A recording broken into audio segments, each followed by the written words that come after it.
Snow in addition to all of that. Start out outside today where it was actually a warmer day than we've been seeing and one of the warmest that we're going to have on the entire 7-day forecast moving forward. I wonder what that is right there. That's pretty interesting.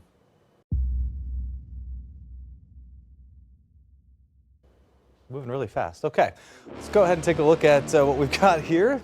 Just interesting stuff flying around the sky. Alan is going to break those events down for us. Coming up next, what is that flying in the air?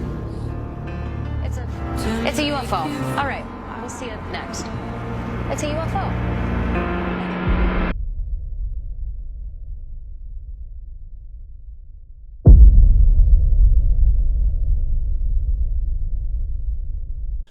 This is South Coast Hack, hacking the news.